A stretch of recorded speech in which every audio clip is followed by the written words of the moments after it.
Assalamualaikum warahmatullahi wabarakatuh.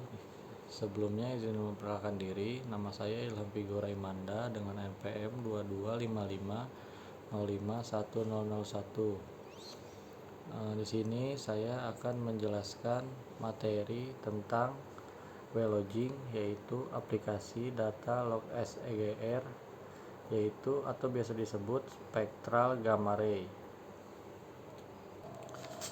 Mari kita perhatikan slide pendahuluan yang tertera pada gambar.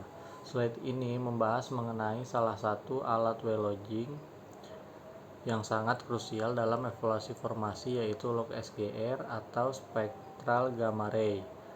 Secara prinsip, log SGR ini berfungsi untuk mengukur radiasi gamma alami yang dipancarkan oleh formasi batuan di bawah permukaan bumi. Berbeda dengan log gamma ray konvensional yang hanya mengukur total radiasi SGR, memiliki kemampuan yang lebih spesifik. Jika kita melihat penjelasan pada teks di sebelah kanan gambar, alat ini mampu memecah atau membagi kontribusi radiasi total menjadi 3 sumber radiosotop utama. Yang pertama yaitu kalium atau potasium atau K, yang selanjutnya ada uranium atau U, dan thorium atau TH. Mengapa pemisahan ini menjadi sangat penting? Karena setiap unsur radioaktif tersebut membawa cerita yang berbeda mengenai asal-usul batuan. Analisis terhadap sumber radiasi gamma alami ini memberikan kita informasi tambahan yang sangat berharga mengenai komposisi material dan kemungkinan litologi atau jenis batuan dari formasi yang sedang kita bor. Sekarang mari kita alihkan perhatian ke ilustrasi di sebelah kiri gambar. Di sana ditampilkan bentuk fisik dari alat sinar gamma spektral yang umum digunakan di lapangan. Alat berbentuk silinder panjang ini diturunkan ke dalam sumur untuk merekam data secara real time atau memori. Di bagian bawah alat tersebut terdapat beberapa parameter penting yang dihasilkan, diantaranya yang pertama ada total GR atau korek GR untuk melihat total radiasi mentah maupun yang sudah dikoreksi. Selanjutnya ada kandungan unsur atau pengukur terpisah untuk potasium, uranium, dan thorium. Selanjutnya rasio lanjutan, terdapat perhitungan rasio seperti K atau U, ada K atau TH, dan U atau TH. Rasio-rasio inilah yang nantinya membantu para ahli geologi untuk mengidentifikasi jenis mineral lempung atau clay minerals secara spesifik, mendeteksi zona organik kaya hidrokarbon, hingga memahami lingkungan pengendapan di masa lalu. Sebagai kesimpulan, visualisasi pada gambar ini mengingatkan kita bahwa log SGR bukan sekedar alat menghitung radiasi biasa. SGR adalah kunci untuk membuka informasi litologi yang lebih akurat, membantu kita membedakan mana sel yang bersifat konvensional dan mana yang memiliki potensi source rock akibat kandungan uranium yang tinggi.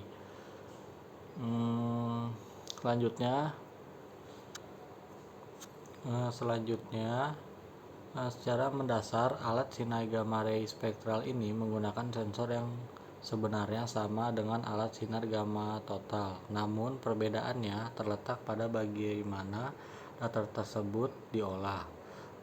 Keluaran dari sensor ini akan dimasukkan ke dalam sebuah penganalisa multisaluran. Fungsinya adalah untuk menghitung jumlah radiasi yang spesifik berasal dari energi yang terkait dengan masing-masing puncak utama unsur radioaktif. Selanjutnya, mari kita perhatikan grafik yang ada di sebelah kiri gambar. Grafik ini menunjukkan hubungan antara energi sinar gamma dan dalam satuan MeV pada sumbu X dan jumlah cacahan atau cons pada sumbu Y.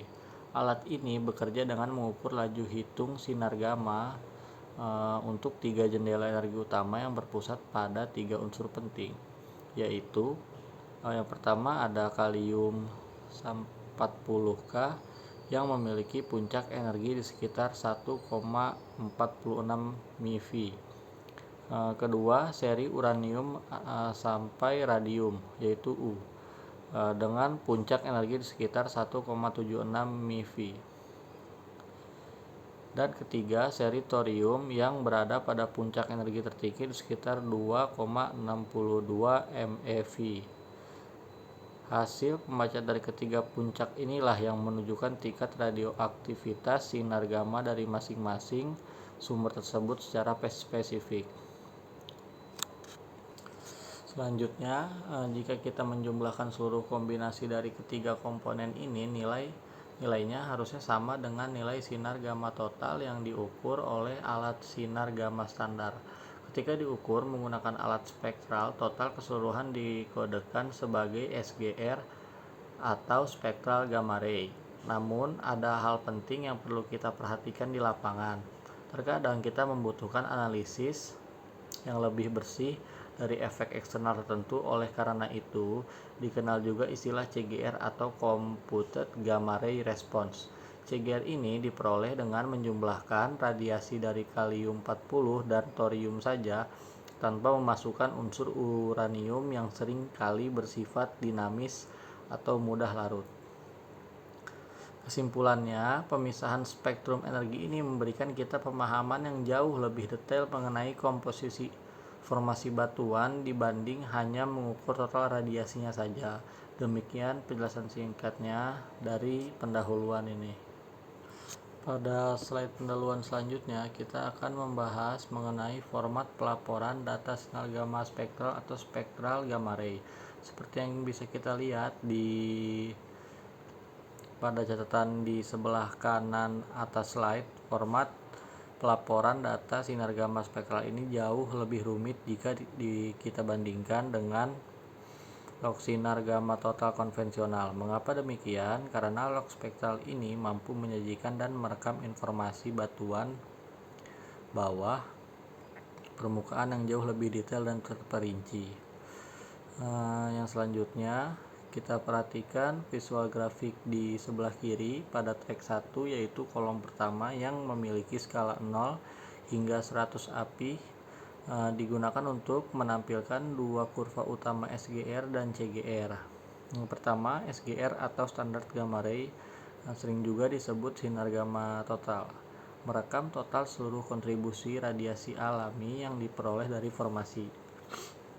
Kedua, ada CGR atau Computed Gamma Ray.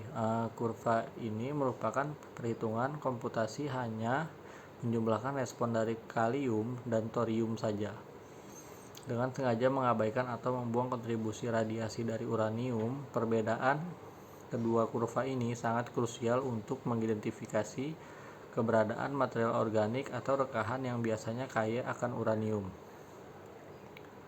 Yang selanjutnya, untuk memperjelas hubungan keduanya, mari kita lihat kotak biru di bagian bawah gambar. Di sana tertulis rumus matematis sederhana yang mendasarinya CGR sama dengan thorium plus potasium, SGR sama dengan thorium plus potasium plus uranium. Dari sini saja terlihat jelas bahwa selisih atau jarak pemisah antara kurva SGR dan CGR pada grafik di atas menunjukkan seberapa besar konsentrasi uranium yang terkandung pada kedalaman tersebut. Jika kita lihat pada contoh kedalaman sekitar 1052 hingga 1054 meter, terdapat lonjakan atau peak yang cukup signifikan pada kurva SGR dibandingkan CGR-nya. Sekarang mari bergeser ke kolom-kolom di sebelahnya. Di sebelah kanan yang memetakan masing-masing elemen secara spesifik berdasarkan kedalaman atau dip. Di kolom tengah kita bisa melihat kurva untuk thorium dengan satuan part per million ppm skala 0 sampai 40. Yang selanjutnya, di kolom paling kanan terdapat kurva untuk potasium atau kalium K dalam satuan persen skala 0 sampai 10 yang di overlay atau ditumpuk bersama kurva uranium dalam satuan ppm skala 0 sampai 40. Pemisahan menjadi 3 elemen radioaktif utama inilah yang membuat data spektral menjadi alat yang sangat kuat untuk analisis jenis lempung clay typing maupun lingkungan pengendapan. Kesimpulannya, dengan memahami pembagian track dan formula SGR CGR ini, kita tidak hanya tahu seberapa radioaktif untuk suatu lapisan batuan, tetapi kita juga tahu sumber spesifik dari radiasi tersebut, baik selanjutnya slide pendahuluan yang selanjutnya yaitu membahas tentang salah satu metode konversi matematis yang sangat sering digunakan dalam industri geosains dan rekayasa reservoir, khususnya dalam analisis well logging atau perekaman sumur pemboran. Teks di sini menyebutkan bahwa adalah ini tuh straight forward conversion, artinya ini adalah rumus konversi langsung yang praktis untuk mengubah data kandungan unsur radioaktif menjadi nilai total radiasi sinar gamma. Mari perhatikan rumus utama yang ditampilkan di bagian tengah. Rumus ini digunakan untuk menghitung nilai gamma ray standar dalam satuan api American Petroleum Institute. Nilai ini diperoleh dari akumulasi radiasi 3 unsur radioaktif alami utama yang ada di dalam batuan bumi, yaitu kalium atau potasium K yang diukur dalam satuan persen. Yang selanjutnya ada uranium yang diukur dalam satuan parts per million atau ppm. Selanjutnya ada thorium atau thorium TH yang juga diukur dalam satuan ppm. Selanjutnya, jika analisis lebih dalam, angka koefisien di depan setiap unsur menunjukkan tingkat sensitivitas atau kontribusi radiasi dari masing-masing elemen terhadap nilai apinya. Unsur kalium memiliki pengali terbesar yaitu 4,6. Ini karena meskipun kelimpahan di batuan dinyatakan dalam persen, kontribusi energi per persentase sangat signifikan terhadap pembacaan alat pembantu well logging. Diikuti oleh uranium dengan faktor pengali 8.1 dan terakhir thorium dengan faktor pengali 4.0 per ppm-nya. Dengan mengetahui proporsi K, U, dan TH ini yang biasanya didapatkan dari alat spektral gamma ray log, kita bisa memprediksi atau memverifikasi berapa total emisi gamma ray batuan tersebut dalam format api standar. Di bagian bawah slide terdapat 2 tautan referensi yang diberikan untuk studi lebih lanjut. Referensi pertama mengarah pada kalkulasi detail mengenai hubungan antara KUT, kalium, uranium, thorium terhadap standar api, sementara tautan kedua dari web mineral.com menyediakan panduan dasar mengenai radioaktif mineral batuan secara umum. Kesimpulannya, formula ini adalah jembatan penting untuk menyamakan persepsi data geokimia laboratorium dengan data log fisik di lapangan guna menentukan jenis litologi seperti batuan surface shale atau batu lempung di bawah permukaan bumi. Sekian penjelasan dari pendahuluan ini. Pendahuluan yang selanjutnya yaitu kita akan bahas mengenai log sinar gamma spektral atau spektral gamma ray. Poin utama yang perlu kita garis bawahi di awal adalah format pelaporan data sinar gamma spektral ini memang jauh lebih rumit daripada log sinar gamma total atau log GR biasa. Mengapa? Karena log spektral ini tidak hanya melihat total radiasi, melainkan membedakan dan menyajikan informasi yang jauh lebih terperinci mengenai elemen-elemen radioaktif penyusunnya. Mari kita perhatikan visualisasi log di sebelah kiri. Pada track 1 yang kolom pertama terdapat 2 kurva utama yaitu SGR dan CGR. Keduanya menggunakan satuan api dengan skala 0 hingga 100. SGR merekam total sinar gamma yang diperoleh yang merupakan penjumlahan dari semua kontribusi radiasi elemen penyusunnya. Sedangkan CGR adalah log sinar gamma terkomputasi di mana nilai radiasinya hanya menjumlahkan respon kalium atau potasium dan thorium dengan sengaja mengabaikan atau menghilangkan kontribusi dari uranium. Jika bergeser ke track sebelah kanan, kita bisa melihat pemisahan masing-masing elemen tersebut secara mendetail. Ada thorium dalam satuan ppm, kalium atau potasium K dalam satuan persen, serta uranium dalam satuan ppm. Hubungan antara nilai ini dipertegas oleh rumus matematika di bagian bawah slide. Dari rumus ini kita bisa melihat konstanta pengali untuk masing-masing kadar elemen guna menghasilkan nilai total gamma dalam satuan api. Secara sederhana, korelasi komponennya dapat dirangkum menjadi CGR sama dengan thorium plus potasium, selanjutnya SGR thorium plus potasium plus uranium. Mengapa pemisahan ini penting? Karena dengan memisahkan kontribusi uranium dari kalium dan thorium ini dapat melakukan analisis batuan seperti identifikasi tipe clay atau kandungan organik secara jauh lebih akurat tanpa terkelabui oleh tingginya radiasi uranium yang seringkali bersifat sekunder atau mobile. Dengan demikian, pendahuluan yang dapat saya sampaikan dari pendahuluan ini. Selanjutnya, mari kita perhatikan gambar yang menampilkan sebuah tabel mengenai karakteristik dari 3 unsur radioaktif alami, yaitu thorium Th, uranium, dan potasium atau kalium. Di bagian atas di bagian atas terhadap judul karakteristik isotop. Ketiga unsur ini sangat penting dalam ilmu geologi, khususnya dalam analisis gamma ray logging untuk mengidentifikasi jenis batuan dan kandungan mineral di bawah permukaan bumi. Yang selanjutnya mari kita bedah unsur yang pertama, yaitu thorium. Thorium memiliki sifat tidak larut dalam air. Karena sifatnya ini, thorium cenderung stabil dan tidak mudah berpindah tempat oleh aliran air. Selanjutnya, unsur ini biasanya berasosiasi atau menyatu dengan batuan serpih shales, sehingga kehadirannya dapat memberikan informasi penting mengenai kandungan lempung clay pada informasi batuan tersebut.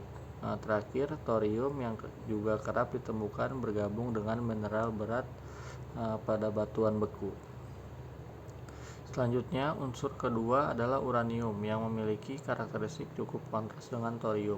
Berbeda dengan thorium, uranium biasanya tidak terkait dengan kontaminasi lempung pada batuan. Keberadaan unsur uranium ini justru sangat bergantung pada kandungan bahan organik di sekitarnya. Hal ini terjadi karena lingkungan yang kaya bahan organik atau bersifat reduksi cenderung mengendap dan mengakumulasi uranium. Yang selanjutnya, yang ketiga adalah potasium atau kalium. Unsur ini memiliki peran yang cukup luas, yaitu kalium merupakan salah satu komponen dasar dan dari batuan serpih shale. Kehadirannya menjadi indikator kuat adanya mineral feldspar dan mika pada batuan.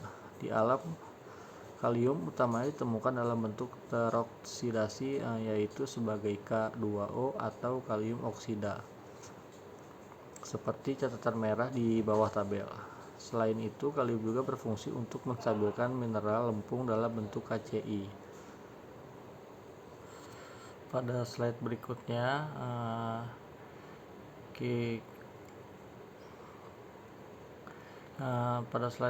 kita akan membahas tentang kegunaan log spektral gamma ray atau yang sering disingkat sebagai data SGR.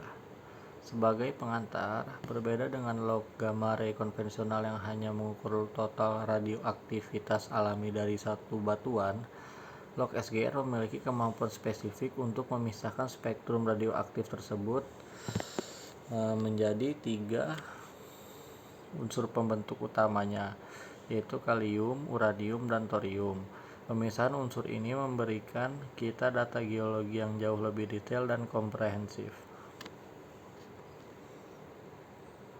Selanjutnya, seperti yang tertulis pada slide, data SGR ini memiliki peran yang sangat krusial dalam berbagai analisis geologi, Nah, mari kita perhatikan beberapa poin utama yang disorot dengan teks berwarna kuning. Nah, yang pertama ada penentuan kandungan dan jenis mineral lempung.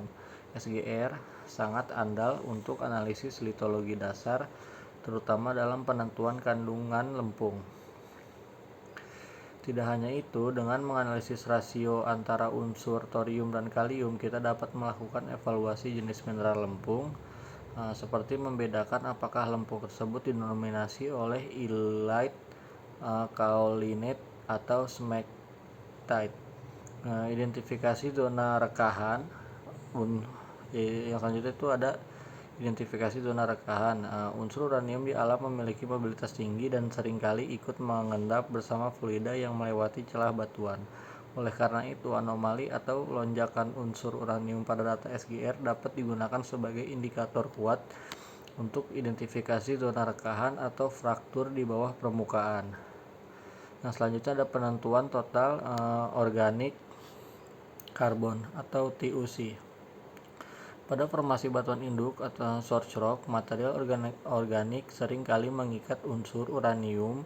Hal ini membuat SGR sangat berguna untuk penentuan kandungan bahan organik TUC guna mengevaluasi potensi hidrokarbon.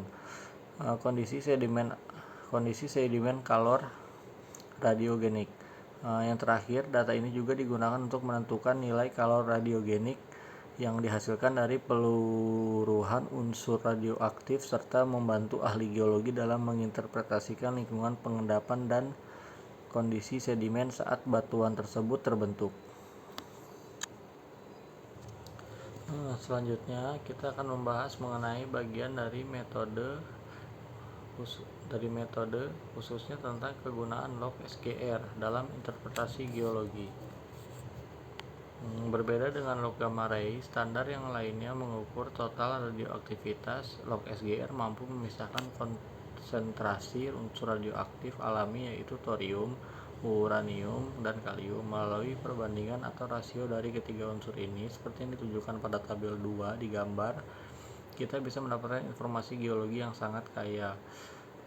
Selanjutnya, mari kita bedah 3 jenis rasio utama yang ada pada tabel ini. Yang pertama ada rasio thorium terhadap uranium. Rasio pertama yang sangat krusial adalah TH/U. Rasio ini menjadi indikator utama untuk menganalisis kondisi lingkungan, pengendapan, dan sifat oksidasi reduksi atau redox. Yang pertama, jika nilai TH/U lebih besar dari 7, ini mengindikasi lingkungan darat kontinental, kondisi oksidasi tinggi, atau air tanah yang mengalami pelapukan kuat. Jika TH/U lebih kecil dari 7, kita mulai memasuki ranah sedimen laut atau marine seperti batuan serpih atau shales abu-abu dan hijau. Jika nilainya sangat rendah, yaitu TH/U-nya lebih kecil dari 2, ini adalah penanda kuat dari kondisi laut dalam yang reduktif seperti marine black sails atau fosforit. Selain itu, rasio ini juga digunakan untuk mengestimasi kandungan material organik serta korelasi stratigrafi, transgresi, dan regresi. Yang selanjutnya rasio U atau K. Rasio kedua adalah U/K. Rasio ini sangat berguna untuk mengevaluasi kandungan material organik pada sedimen lempung, mendeteksi perubahan diagenesis pada sedimen lempung dan karbonat, serta membantu korelasi sistem rekahan alami pada formasi-formasi batuan yang terletak di lapisan dalam. Yang selanjutnya ada rasio TH/K. Terakhir kita akan memiliki rasio TH/K. Rasio ini menjadi kunci untuk mengenali jenis sedimen dari bagian facies dan menentukan jarak ke garis pantai purba. Menariknya, rasio TH/K ini juga digunakan untuk menentukan jenis mineral lempung, seperti yang tertulis di bagian bawah tabel gambar. Nilai rasio TH/K ini akan meningkat secara spesifik mengikuti urutan jenis mineralnya, mulai dari glauconite, muscovite, illite, hingga puncaknya pada chlorite atau bauxite. Yang selanjutnya kita akan membahas mengenai tantangan sekaligus solusi dalam menentukan litologi sen dan sel seperti yang tertera pada gambar. Yang pertama, biasanya kita mengandalkan data log gamma ray GR total untuk membedakan batu pasir, sen, dan serapih sel. Aturan dasarnya sederhana, nilai GR rendah berarti clean sen, dan nilai GR tinggi berarti sel.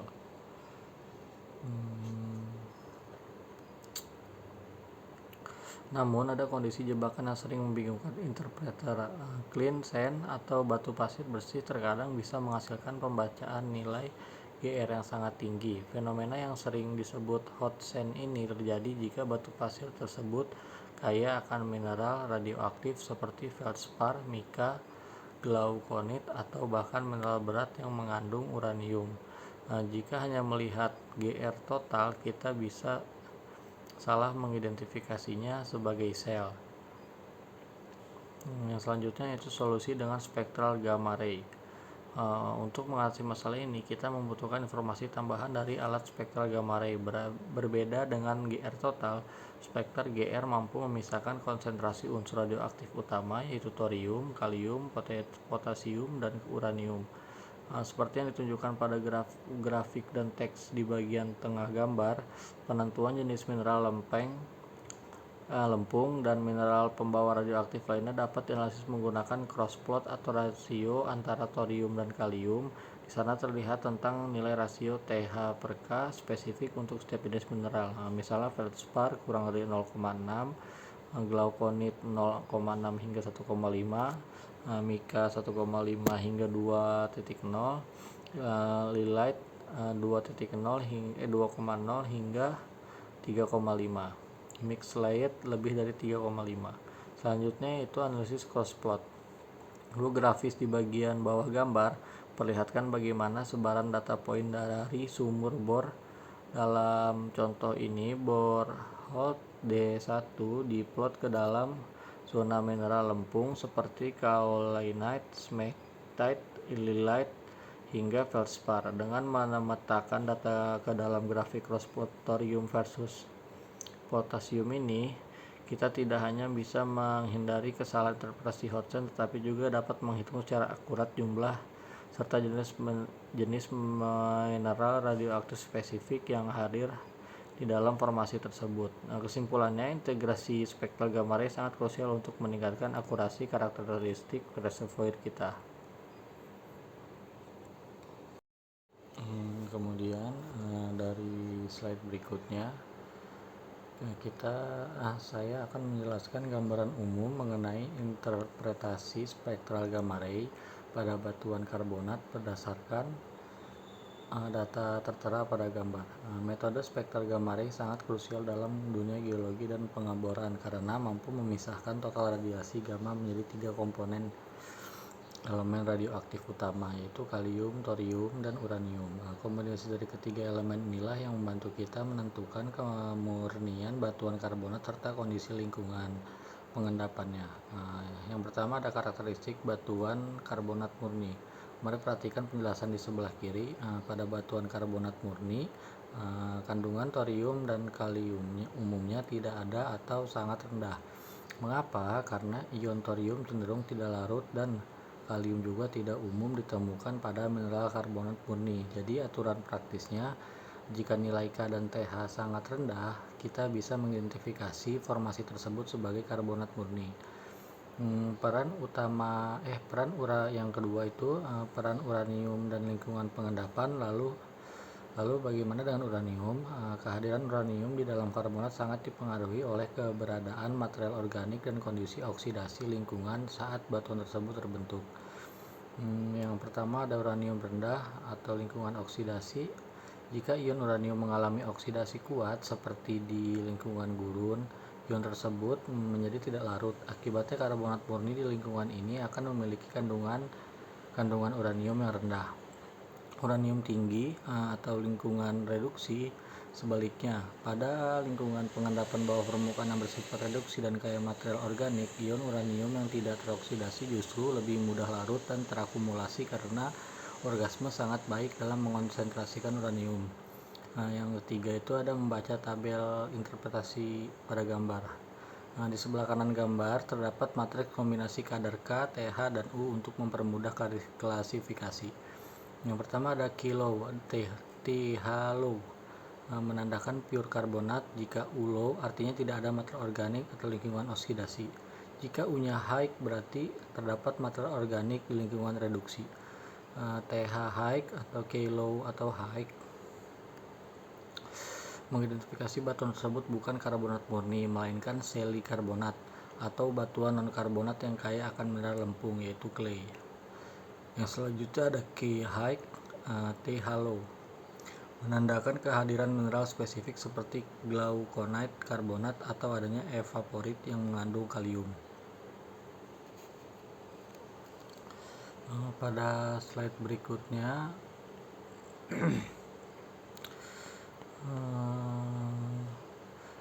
saya akan menjelaskan pada slide ini mengenai analisis batuan beku menggunakan SGR atau spektral gamma ray. Seperti yang kita ketahui, mengidentifikasi jenis batuan di permukaan merupakan hal yang menantang. Di sini nilai thorium TH dan uranium U yang diperoleh dari log sinar gamma spektral dikombinasikan dengan data densitas dari log sonic menjadi alat yang sangat kuat untuk mengidentifikasi sekaligus membedakan berbagai litologi batuan beku. Selanjutnya nih pembahasan grafik dan tren karakteristik. Mari kita perhatikan grafik cross plot antara thorium dan uranium yang ada di sebelah kanan slide yang dari Schlumberger. Secara umum, sebagian besar batuan beku memiliki karakteristik yang unik, yaitu nilai rasio TH per U yang konstan mendekati angka 4. Perhatikan tren linear yang terbentuk dari kiri bawah kanan atas pada grafik. Di bagian paling bawah kita mendapati batuan ultramafic dengan nilai TH dan U yang sangat rendah. Seiring batuan bergeser menjadi lebih asam, nilainya bergerak naik melewati batuan diorite lalu granodiorite hingga mencapai granit di bagian atas dengan nilai TH dan U yang paling tinggi. Jadi polanya jelas, semakin asam batuan beku tersebut semakin tinggi kandungan thorium dan uraniumnya, namun rasionya tetap stabil mendekati 4. Selanjutnya itu ada pengecualian dan efek pelapukan. Namun ada dua hal penting yang perlu kita cermati sebagai anomali atau pengecualian. Sinit, batuan ini merupakan pengecualian besar dengan rasio TH per U yang sangat rendah, yaitu hanya 0,52 karena nilai TH-nya sama dengan 1300 dan U sama dengan 2500. Yang selanjutnya itu withering effect. Perhatikan panah melengkung di bagian atas grafik. Jika batuan mengalami pelapukan, unsur uranium cenderung terlarut dan hilang lebih cepat dibandingkan thorium. Akibatnya titik data akan bergeser ke kiri. Nilai TH-nya tetap tinggi dan tetap U menurun, yang merusak rasio konstan nilai 4 tadi. Kesimpulannya, sebagai pemanfaatan cross plot TH per U dari SGR ini sangat efektif untuk memetakan zona batuan beku dari ultramafic hingga asam, sekaligus mendeteksi apakah batuan tersebut telah mengalami pelapukan atau tidak di bawah permukaan. Sekian penjelasan di slide ini. Baik, pada slide berikutnya saya akan menjelaskan materi mengenai metode menentukan lingkungan pengendapan berdasarkan aspek sedimentologi. Seperti yang tertera pada judul slide,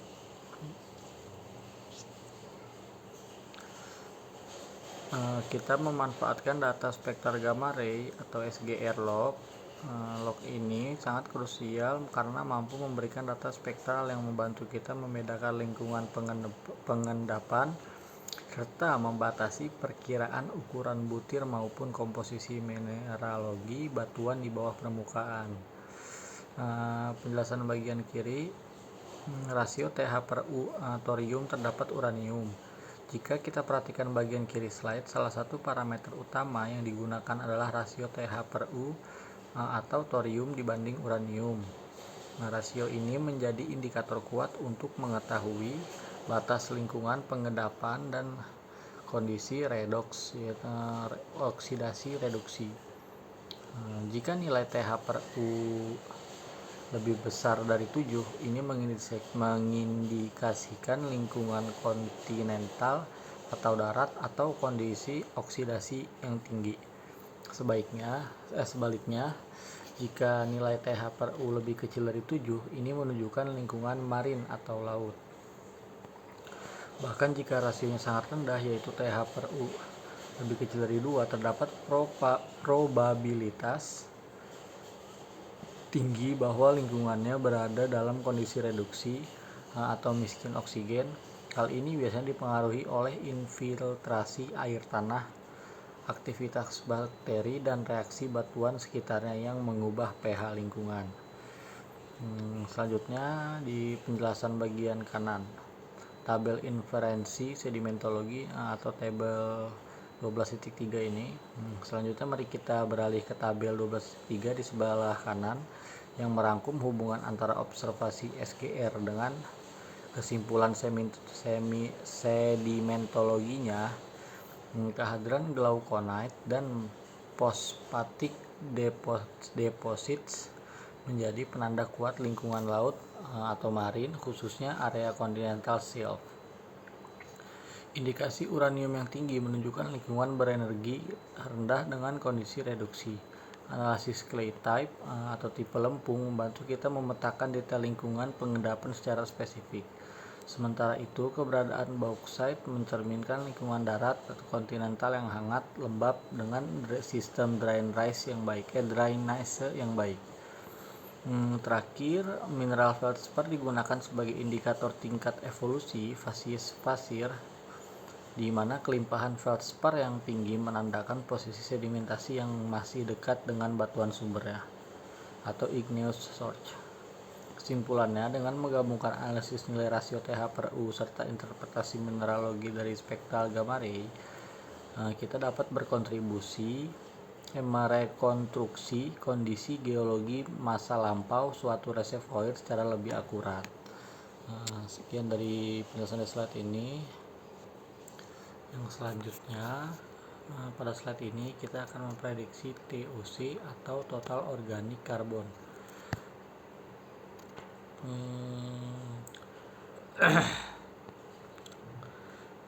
Di sini untuk memprediksi TOC atau total organic carbon menggunakan data geokimia dan log gamma ray, khususnya memanfaatkan kandungan uranium. Seperti yang kita ketahui, TOC adalah parameter krusial dalam evaluasi batuan induk atau source rock untuk menentukan potensi hidrokarbon. Namun pengukuran TOC langsung dari sampel inti core membutuhkan biaya mahal dan waktu yang lama. Oleh karena itu, kita menggunakan pendekatan tidak langsung, salah satunya melalui korelasi dengan kandungan uranium yang terekam pada data gamma ray spektroskopi atau GRS. Mari kita perhatikan data yang ditampilkan dalam slide. Di sini terdapat dua set data utama dari sumber yang berbeda, yaitu borehole Z sampai 8K pada tabel 3 dan borehole D1 tabel 4. Pada tabel 3 atau borehole Z 8K menunjukkan batuan di fase Upper Jurassic yang didominasi oleh litologi limestone atau batu gamping dari siltstone atau batu lanau. Jika kita lihat kolom TOC dan kandungan U, nilainya cenderung rendah hingga moderat. Pada tabel 4 atau borehole D1 menunjukkan formasi Upper Jurassic atau Oxfordian dan Eocene didominasi oleh siltstone atau claystone dan shale. Di sini kita melihat nilai TOC yang jauh lebih tinggi, bahkan mencapai lebih dari 6% yang berbanding lurus dengan peningkatan kandungan uranium hingga 12 ppm. Mengapa hal ini bisa terjadi? Secara geologi, lingkungan pengendapan yang kaya bahan organik atau anoxide environment sangat ideal untuk mengendapkan TuC sekaligus mengikat unsur uranium. Hubungan linear inilah yang digambarkan pada kedua grafik di atas. Yang pertama ada VIC8 borehole D1 memiliki persamaan regresi Y sama dengan 0,77x sampai 1799 dengan nilai R2 sama dengan 0,82. Yang selanjutnya ada VIC9 atau borehole Z8K memiliki persamaan Y sama dengan 0,1063x sampai 0,0009 dengan nilai R sama dengan nilai R kuadrat sama dengan 0,89. Nah, apa arti nilai R yang tinggi ini? Nilai R kuadrat sebesar 0,82 dan 0,89 menunjukkan korelasi positif yang sangat kuat. Artinya variasi nilai Toch pada sumur-sumur ini sekitar 82% hingga 89%. Dapat dijelaskan atau diprediksi secara akurat hanya dengan melihat kandungan uraniumnya. Meskipun litologi dan karakternya berbeda, di mana sumur D1 memiliki kemiringan grafik atau slope yang lebih curam karena kandungan TOC-nya yang melimpah. Kedua model ini membuktikan bahwa metode prediksi TOC berbasis kandungan uranium sangat valid untuk diterapkan di lapangan ini. Kesimpulannya, dengan memanfaatkan formula regresi linear dari data GRS ini, kita dapat memprediksi sebaran dan kualitas batuan induk secara kontinu di sepanjang sumur tanpa harus melakukan uji coba laboratorium pada setiap kedalaman sampel. Hal ini tentu hemat waktu dan menekan biaya eksplorasi secara signifikan. Sekian penjelasan pada tabel ini, pada slide ini. Selanjutnya pada slide ini saya akan menjelaskan mengenai metode identifikasi fissure zone atau zona celah atau rekahan. Yang datanya dapat kita lihat bersama pada gambar di layar. Fokus interpretasi kali ini dilakukan pada batuan karbonat malmian. Data ini diambil dari lubang bor 20 pada kedalaman antara 1400 hingga 1675 meter. Mengapa identifikasi rekahan ini penting? Karena dalam industri eksplorasi bawah permukaan, zona rekahan merupakan jalur permeabilitas utama yang mengontrol aliran fluida, baik itu hidrokarbon, air, maupun fluida hidrotermal. Selanjutnya kita akan masuk ke aspek metodologinya. Bagaimana kita bisa mendeteksi celah tersebut dari data log sumur? Pendekatan utama yang digunakan di sini adalah perbandingan kurva geokimia. Spesifiknya rasio TH per U dan U per K yang ditampilkan pada visualisasi log di sebelah kanan teks. Prinsip dasarnya melibatkan kondisi lingkungan pengendapan atau diagenesis. Pada kondisi reduksi, kondisi di mana batuan ini terbentuk, sirkulasi air formasi atau air hidrotermal yang melewati celah-celah batuan akan memicu terjadinya presipitasi atau pengendapan garam uranium. Akibatnya, keberadaan celah atau fissure tersebut ditandai secara langsung oleh peningkatan kandungan uranium yang signifikan. Jika kita perhatikan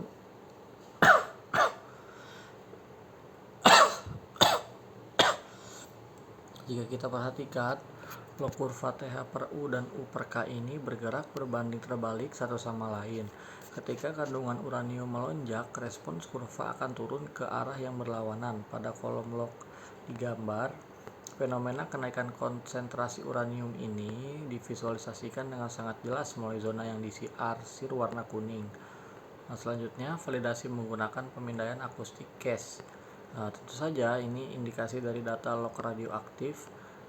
Ini memerlukan konfirmasi fisik untuk mengonfirmasi apakah zona kuning tersebut benar-benar merupakan celah atau rekahan batuan. Digunakan alat pemindai akustik yang disebut case atau circumferential acoustic scanning tool. Hasilnya dapat kita lihat pada 3 kotak vertikal di ujung paling kanan gambar.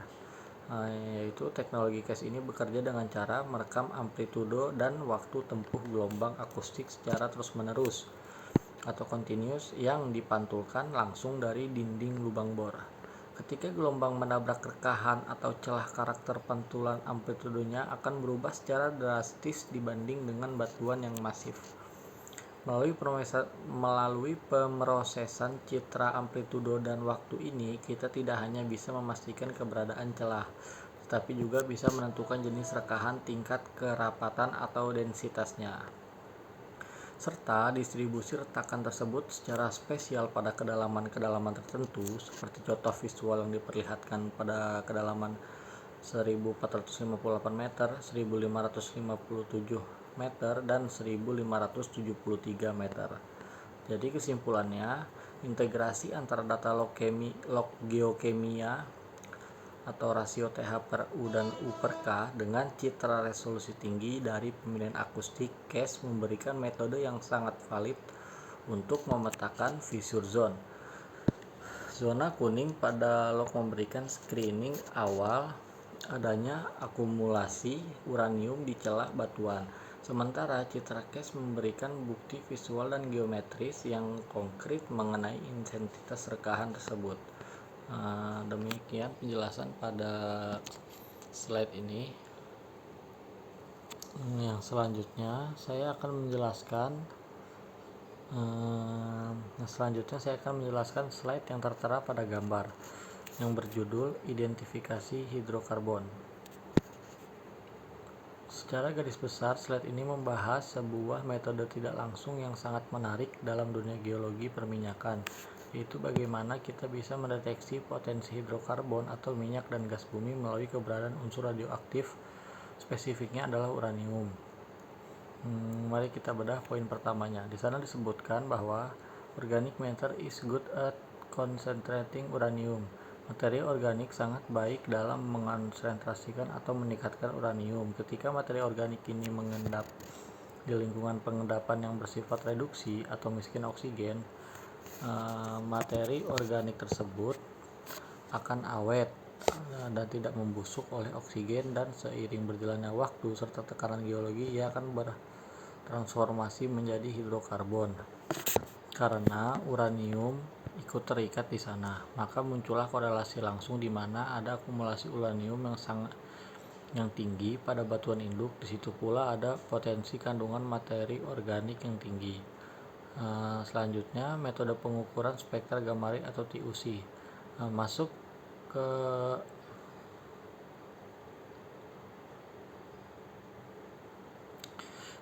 bagaimana kita mengukur keberadaan uranium di bawah tanah.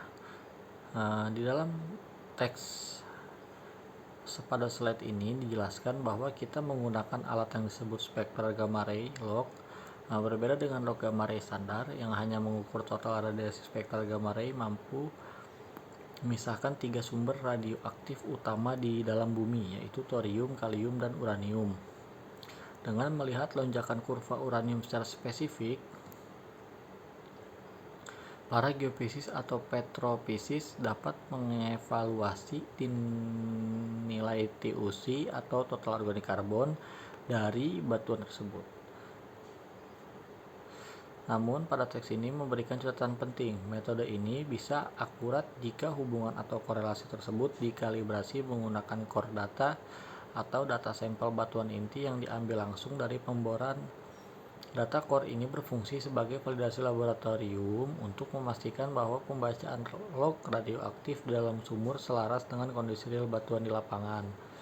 Terakhir, kesimpulannya atau output yang kita dapat dari metode ini, kalimat penutup di slide gambar menyatakan the hydrocarbon potential of rock may then be derived from the total organic carbon content, yang artinya setelah kita berhasil mengestimasi nilai TUC batuan berdasarkan konten uranium yang sudah dikalibrasi tadi, kita akhirnya bisa memetakan dan menghitung seberapa besar potensi hidrokarbon yang dimiliki oleh batuan induk atau source rock tersebut.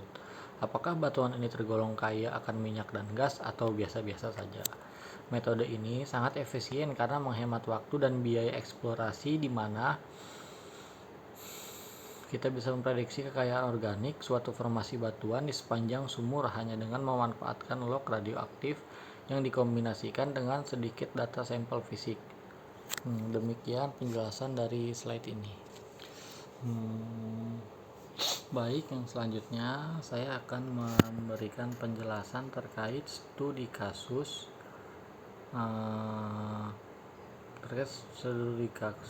spektral gamma ray atau SGR. Seperti yang kita ketahui, alat gamma ray GR standar hanya mengukur total radiasi batuan tanpa tahu dari mana asal radiasi tersebut. Prinsip lamanya, GR tinggi pasti sel atau lempung, GR rendah pasti sandstone atau reservoir. Namun di lapangan nyata, prinsip ini sering meleset dan membuat kita kehilangan zona produktif. Disinilah SGR hadir sebagai solusi. SGR memecah total radiasi menjadi 3 komponen elemen radioaktif alami, yaitu kalium atau potasium K dalam persen, yang selanjutnya ada thorium atau thorium TH dalam ppm, yang selanjutnya ada uranium U dalam ppm. Jadi inti masalah dan solusi pada 3 studi kasus utama. Mari kita bedah 3 studi kasus utama di mana SGR menjadi game changer. Studi kasus 1, menentukan lapisan pasir semu atau hot sandstone. Masalahnya saat melakukan pemboran, log GR standar menunjukkan nilai yang sangat tinggi, misalnya lebih dari 120 API. Secara konvensional, zona ini akan langsung dilewati karena dianggap sebagai sel ketat yang tidak ada minyaknya. Yang selanjutnya, analisis SGR. Ketika kita menentukan SGR, kita membandingkan kurva SGR total dengan kurva CGR compute gamma ray, yaitu total GR yang sudah dikurangi komponen uranium, yaitu CGR sama dengan TH plus K. Hasilnya ternyata kurva CGR-nya sangat rendah atau bersih, tetapi kurva uraniumnya melonjak ekstrim. Ini membuktikan batuan tersebut adalah batuan pasir bersih atau clean sand yang memiliki porositas bagus, namun kebetulan air formasinya kaya akan endapan uranium. Jika hanya pada GR standar, kita akan melewatkan lapisan kaya hidrokarbon ini. Yang selanjutnya ada studi kasus 2, identifikasi rekahan alami, natural factors pada karbonat. Masalahnya, penemuan rekahan atau rekahan pada batuan karbonat limestone sangat sulit menggunakan log biasa. Padahal rekahan ini sangat jalan tol. Ini adalah jalan tol bagi minyak untuk mengalir.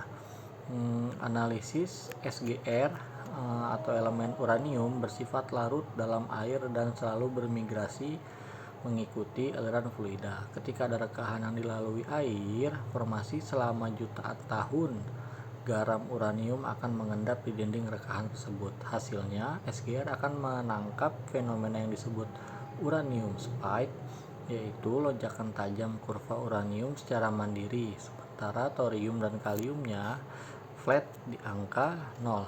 Lonjakan uranium ini menjadi indikator langsung adanya rekahan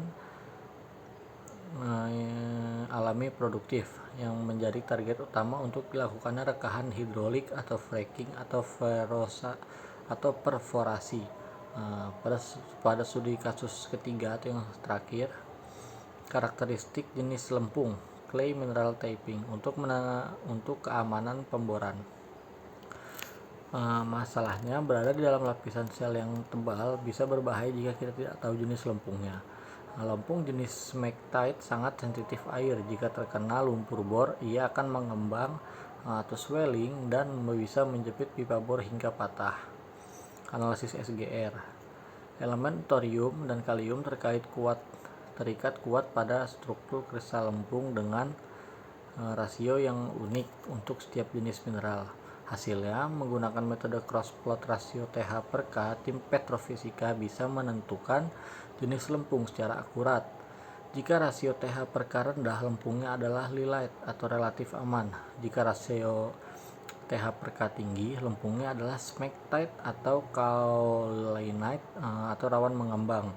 Informasi ini bisa dipakai untuk mengubah komposisi lumpur bor secara real time guna mencegah dinding sumur runtuh. Kesimpulannya, SGR mengubah cara kita membaca bawah permukaan dari sekedar menebak batuan berdasarkan radiasi total menjadi menganalisis kimia batuan secara spesifik. Melalui SGR, kita bisa menyelamatkan zona reservoir yang dikira sel atau hot sand, memetakan zona rekahan terdapat berkumpulan minyak, dan memitigasi risiko pemboran dengan mengetahui jenis lempung yang sensitif. Investasi biaya untuk menurunkan alat SGR jauh lebih murah dibandingkan kehilangan potensi jutaan barel minyak akibat salah interpretasi log standar. Jika penjelasan studi kasus tadi kurang dapat dipahami, kita akan melanjutkan studi kasus yang selanjutnya. Studi kasus pertama, menguak reservoir palsu atau hot sandstone. Kasus di lapangannya, di sebuah sumur, log GR standar menunjukkan angka 150 epi atau sangat tinggi secara konvensional. Zona ini akan langsung ditinggalkan karena dianggap sebagai lapisan sel tebal yang tidak memiliki hidrokarbon. Tapi analisis SGR kita melihat kurva CGR, yaitu nilai total GR yang sudah dibersihkan dari efek uranium. CGR sama dengan TH plus K. Dapat dicek nilai CGR ternyata turun drastis ke 30 API atau sangat bersih. Sementara kurva uranium U melonjak ekstrim. Kesimpulan kasusnya, batuan tersebut ternyata bukan sel, melainkan batuan pasir sandstone bersih yang sangat berporositas. Nilai radiasi tinggi murni berasal dari larutan uranium yang mengendap di pori-porinya. SGR berhasil menyelamatkan lapisan ini dari status BPSP atau zona produktif yang terlewat. Pada studi kasus selanjutnya, yaitu untuk mendeteksi jalan aliran minyak atau natural fractures. Kasus di lapangan, pada reservoir batuan karbonat limestone, batuan umumnya sangat ketat atau tidak berpori, namun sumur tetangga memproduksi minyak sangat tinggi karena adanya rekahan alami atau fraktur. Masalahnya, log biasanya tidak bisa melihat di mana posisi persis rekahan tersebut. Analisis SGR uranium bersifat larutan dalam air formasi. Selama jutaan tahun, air yang membawa uranium mengalir melewati retakan-retakan batuan tersebut dan meninggalkan endapan di dinding rekahan. Kesimpulan kasusnya, SGR akan mendeteksi fenomena uranium spike, yaitu lonjakan tajam kurva uranium sendirian tanpa diikuti kenaikan thorium atau kalium. Lonjakan ini menjadi indikator langsung bahwa di kedalaman tersebut terdapat rekahan alami atau zona inilah yang kemudian ditembak perforasi untuk mengalirkan minyak dalam jumlah besar. Studi kasus yang selanjutnya, yang ketiga, itu mitigasi risiko pipa terjepit atau clay typing. Kasus pemboran menembus lempung sel, pipa bor tiba-tiba terjepit karena dinding sumur mengembang atau swelling clay. Tim pemboran butuh tahu jenis lempung secara cepat untuk menyesuaikan kimia lumpur bor. Kita menggunakan rasio elemen thorium dibanding kalium TH per K. Elemen-elemen ini terikat menetap pada struktur kimia lempung. Kesimpulannya, melalui pembacaan SGR, jika rasio TH per K atau jenis lempungnya adalah light stabil,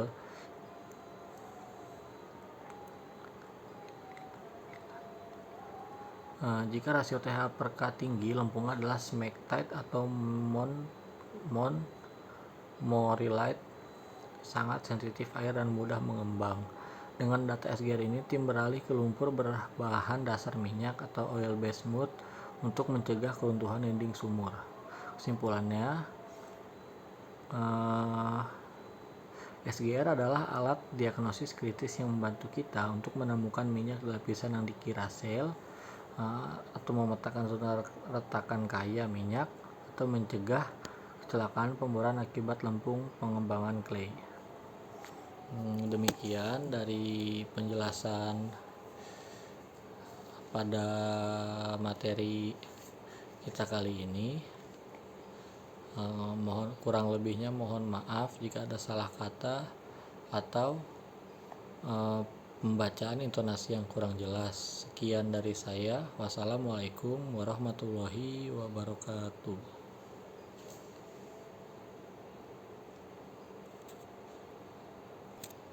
Di video selanjutnya kita akan membahas materi lain terkait metode Weloging juga. Sekian, terima kasih.